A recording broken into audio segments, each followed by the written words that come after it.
देखी कोरोना बंदी में एगो बेटी अपना बाप से कैसे हाथ जोड़ के कह दिया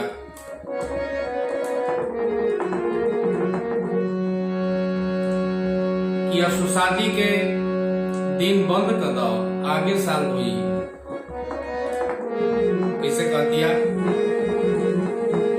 अरे हरियर बसवा कटई जनी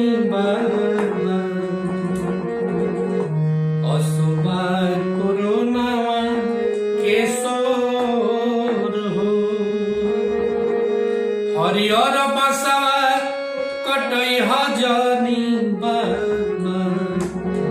असुबा कोरोनावा के सोर माई रुकवल सी कुटली हरदिया कहाँ किन बोला हंगा कटोर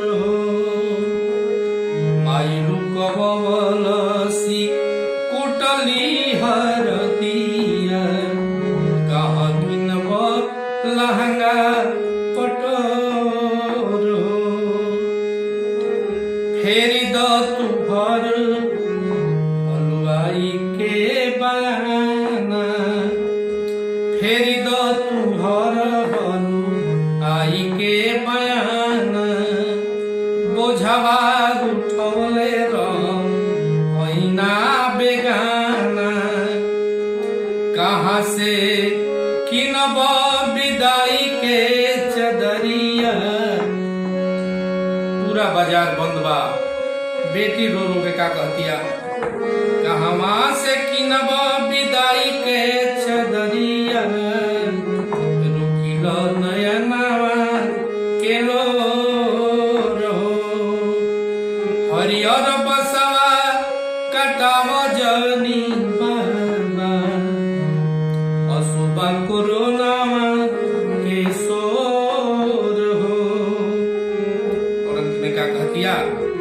पहिले कोरोनावा के कैल विदाई पहिले कोरोनावा के कैल विदाई पाछे अपना बिटिया के डोली पर चढ़ाई आगे साल आई है निर्मोही सजनवा सावर होई है चाहे गोर हो माई रुकवल सी कुटली हरदिया कहाँ किन लहंगा कटोर हो कहाँ किन लहंगा कटोर हो हरियर बस